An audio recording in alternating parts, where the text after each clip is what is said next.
Você sabe quando você está usando alguma faca na cozinha, ou cortando algum peixe, tratando alguma carne, e você sem querer se corta, né? Eu tenho vários cortes desse aqui na minha mão. A dor que você sente naquele momento faz você soltar a carne, muita gente chupa o dedo, vai lavar, coloca um curativo. E você, da próxima vez que vai fazer isso, você tem mais cuidado para não se cortar, para evitar a dor. Mas enquanto a maior parte das pessoas, quando se corta, fica mais atento para não se cortar de novo, existe uma parcela que não é tão pequena dessas pessoas que preferem sentir a dor. Pois é, a automutilação, como é chamada, tem acometido cada vez mais pessoas jovens e adolescentes. E é preciso olhar com muito cuidado para essa questão. E é sobre isso que eu vou falar no vídeo de hoje. Você que é pai, você que é avô, você que é tia, você que é adolescente que está me assistindo aqui agora, talvez um coleguinha seu faça isso. Talvez o teu filho faça isso e você não esteja nem sabendo. Então começa logo compartilhando esse vídeo com todas as pessoas que você conhece, principalmente com pais, mães, professores. Todos temos que ficar atentos a isso. Essa pessoa pode estar passando por isso em segredo. E não se esquece de deixar o teu like, se inscrever no nosso canal e clicar no sininho para receber as notificações de vídeos novos. Bom, e bora falar desse assunto tão delicado. A gente fica se perguntando por que alguém faz isso de forma voluntária com o próprio corpo. Será uma busca desesperada por adrenalina? Será que essas pessoas têm prazer em sentir dor? Será que elas querem chamar a atenção de alguma forma? Será que elas estão passando por algum tipo de desafio virtual em grupos da internet? Ou será que elas estão querendo se autoafirmar? Ou talvez querendo demonstrar coragem?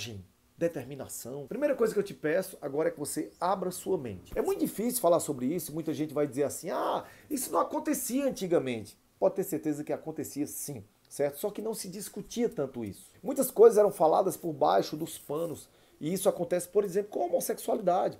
Então muita gente sofria debaixo de um lençol as angústias de não saber se era gay, se não era, o que fazer. Então essas coisas hoje estão vindo à tona, mas tudo isso sempre aconteceu. E muitas são as perguntas em torno desse assunto de automutilação. E qualquer resposta que alguém venha te dar em relação a isso precisa ser muito bem fundamentada. Sabe por quê? Porque a gente precisa considerar a individualidade de cada um. Se alguém falar que esse é o caminho, que essa é a resposta para você não se mutilar, se alguém chegar dizendo que a solução para que os jovens e adolescentes não se cortem, não se rasguem, não se automutilem, não é uma receita de bolo para todo mundo. É preciso a gente tratar isso com cuidado, com respeito e considerar cada batalha de cada indivíduo. Mas o que é automutilação? Automutilação é o nome dado para o ato de provocar, por vontade própria, qualquer tipo de agressão física. E isso causa dor. E isso não é natural do ser humano. Principalmente querer dor voluntariamente.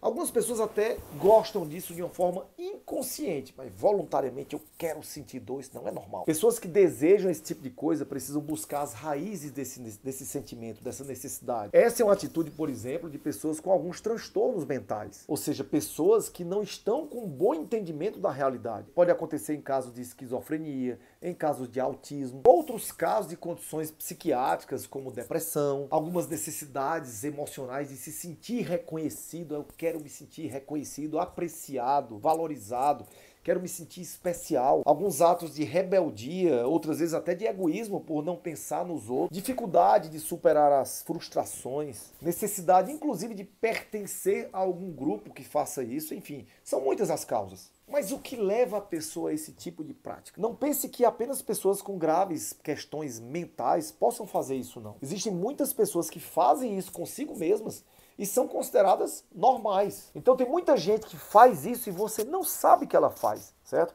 Tá ali a pessoa normal, quando você levanta a manga da camisa, toda cortada, se automutilando. Coisas por trás da aparência, da maquiagem, da máscara, que existem que você não sabe. E pode ser o teu próprio filho, pode ser o seu vizinho, o seu chefe, o seu pai. Mas normalmente são pessoas mais jovens, adolescentes, pré-adolescentes, jovens e até, às vezes, até crianças. E muitas vezes pessoas que aparentam ter uma boa saúde, uma vida familiar equilibrada, uma boa condição financeira, pessoas que estudam, que trabalham, que namoram, que participam de atividades sociais, podem estar vivendo esse tipo de drama e você não sabe. Mas esses comportamentos são realmente mais comuns em meninos e meninas na pré-adolescência. E às vezes se estendem pela adolescência até a juventude, até a aliança da fase adulta. Mas o que acontece na adolescência para tudo isso passar pela cabeça dessas pessoas? Bom, você já foi adolescente, ou então não sei, quem está assistindo aqui agora, Mas é na adolescência que as coisas começam a se complicar. Quando a infância acaba, aquele momento que normalmente é para ser feliz, um mundo mágico, aí a criança começa a se deparar com uma vida diferente. O corpo recebe uma enxurrada de hormônios, principalmente a testosterona. E é normal a pessoa sofrer um processo brutal de transformação. Os hormônios explodem, e o que não acontece na infância. E essa pessoa às vezes não estava preparada para isso. A criança recebe uma carga hormonal grande, ela cresce, ganha uma massa muscular, ela começa a pensar de uma forma acelerada. A testosterona é o hormônio da agressividade, tanto em homens como mulheres. Tanto que existem pessoas que fazem suplementação em altas doses que só faltam derrubar a casa. As mulheres começam a experimentar a menstruação, as tensões pré-menstruais, coisa que ela nem sabia o que era. E aí vem um processo de instabilidade afetiva, juntamente com frustrações amorosas, com cobranças no colégio, porque vai chegar o vestibular, o Enem, as provas mais importantes da vida, digamos assim. Aí vem choro com mais frequência, isolamento social, muitas vezes bullying, é uma misturada. Aí vem indagações e questionamentos sobre carreira, opção sexual, religião. Quando esses adolescentes não conseguem extravasar tudo isso, aí vem outras formas que não são as melhores. Muitas vezes o adolescente não consegue ver nos outros a aceitação. Ah, eu quero ser arquiteto. Não, seu pai quer que você seja médico. Ah, mas eu queria tanto ser estilista. Não, sua mãe quer que você seja advogada. Então, essas coisas muitas vezes barram a necessidade de ser quem elas querem ser. Os adultos acham que todo adolescente, isso aqui vai para você, pai, porque muitos pais pensam assim. Os pais, e eu entro muito em conflito muitas vezes com a minha esposa em relação a isso. Muitos pais acham que todo filho precisa gostar de estudar. Isso não é verdade. Isso nem é verdade que todo filho precisa gostar de estudar, como também não é verdade que você só vai vencer na vida se estudar. Né? Estudo é importante? Estudo é muito importante. Se não fosse o estudo, eu não estaria aqui gravando vídeos para vocês. Mas tem muita gente que faz coisas parecidas com o que eu faço que nunca estudou na vida. Então o importante é ser feliz. O estudo pode te ajudar a ter sucesso? Pode. Então a gente tem que colocar isso muito claramente para os nossos filhos. A gente não pode cobrar deles as expectativas que a gente tinha em relação à nossa própria vida. Faculdade é bom? Mais ou menos. Eu diria a você que a maior parte do que eu aprendi na minha vida não foi na faculdade. Então tem muito adulto que pensa que só existem dois tipos de seres humanos. Aqueles com faculdade e aqueles sem faculdade. Se você não tiver faculdade, você é uma sub-raça. Talvez muita gente que esteja aqui até se ache inferior aos outros por não ter uma faculdade.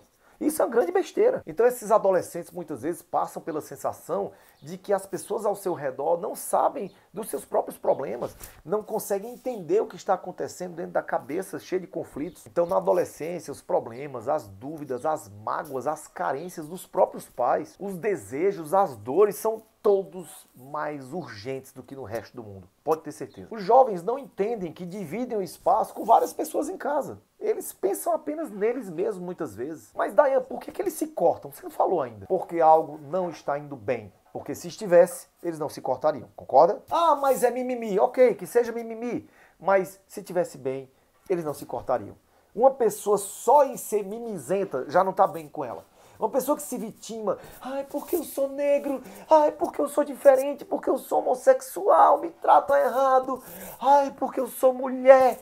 Se uma pessoa que vive com essa bandeira, só falando nisso, essa pessoa não está bem, ela precisa de ajuda. E não é só dizer é mimizento, não. Essas pessoas do mimimi precisam de ajuda. Então nós precisamos compreender alguns acontecimentos na vida dessas pessoas. Nós precisamos reajustar as velas emocionais da vida dessas pessoas. Às vezes é uma forma que a gente não vai justificar isso, mas às vezes é a forma que ela teve de fazer o pai largar o celular e olhar para ela. Talvez tenha sido a forma que ela teve da mãe largar o TikTok para olhar para ela. E existem até coisas culturais. Em algumas culturas africanas, por exemplo, você se automutilar é uma forma de se purificar. Purificar o corpo, a mente, a alma. Em algumas culturas indígenas, a dor ela provocada em si mesmo é um ritual de passagem. E além de ritual de passagem, é uma forma de afastar maus espíritos. Eu não quero aqui criar discussões étnicas, até porque eu não sou nenhum mestre nisso, longe de mim. Né? Mas o que eu quero dizer é que na nossa cultura nunca foi normal se automutilar. Nunca foi reconhecido como uma atitude saudável. Na nossa cultura, se automutilar aponta para uma pessoa que não sabe qual o caminho que ela deve seguir. Provavelmente é uma pessoa que não consegue resolver seus conflitos e inconscientemente acredita que se punir é uma forma de arrumar uma solução. Daí então essa é a resposta? Não. Essa resposta seria muito simplista. Existem pessoas também que fazem isso, por exemplo, para provarem para si mesmo que têm coragem. Mas a verdade é que esses atos de automutilação são prejudiciais para a saúde do corpo e da mente. Sem contar que eu, como cirurgião vascular, já atendi pessoas que foram fazer isso. Não sei se você já viu, mas esses adolescentes, eles se cortam, mas eles cortam só um negocinho, só um risquinho. Fazem vários, para ver se o pai vê, porque querem sofrer. Eu não sei, como eu falei para vocês, tem várias motivações. Mas eles se cobrem com manga comprida. Se você observar que o teu filho está andando muito com manga longa, direto, que não levanta, não deixa mais você ver os braços dele, fica atento, né? Só que às vezes eles se cortam e não conseguem dosar essa medida.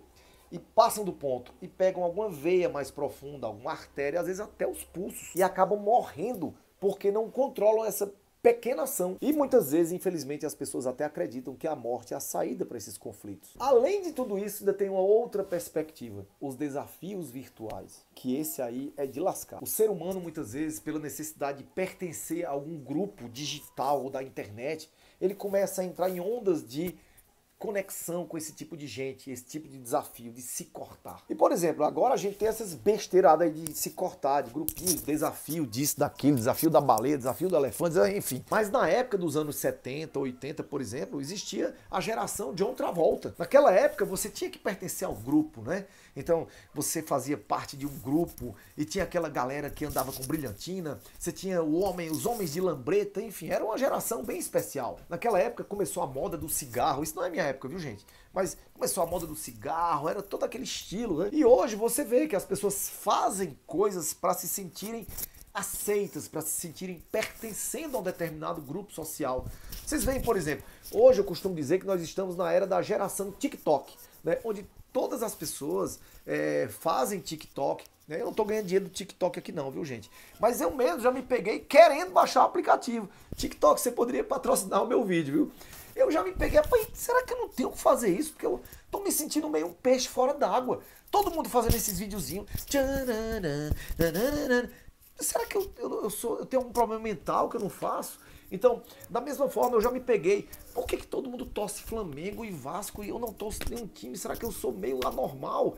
E aí, você convivendo com uma turma de pessoas que se corta, você começa a querer pertencer àquilo ali. Não sei se faz sentido pra você. Hoje, por exemplo, o interessante é que você busque grupos que te levem a coisas positivas. Eu, por exemplo, hoje tenho um grupo de cavalgadas.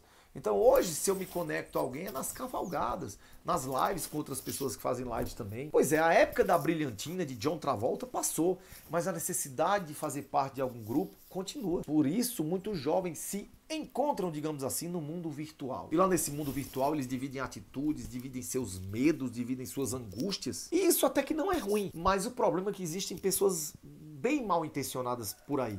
Não só pessoas que criam esses desafios, mas também pedófilos, estupradores, pessoas que vão extorquir dinheiro dessas pessoas, podem colocar inclusive a saúde mental e física do teu filho à prova. Então fique de olho no seu filho, na sua filha. Se ele anda muito recluso, usando roupas compridas, falando pouco, sem querer sair de casa, muito calado, né? Muito parado, chegue perto dele, comece a abraçar, comece a dizer palavras boas. Observe os braços, levante as mangas, veja se ele deixa, se ela deixa. Procure um psicólogo. Nessa quarentena tem muito psicólogo atendendo pela internet. Se for o caso, procure um psiquiatra. Converse com os amiguinhos, com as amiguinhas do teu filho, da tua filha. Veja se já não existe algum tipo de ideia suicida, né? Às vezes a ideia suicida não é só eu quero me matar, não. É, que vida sem graça. Às vezes a ideia suicida ela está escondida até inclusive por outras questões, né?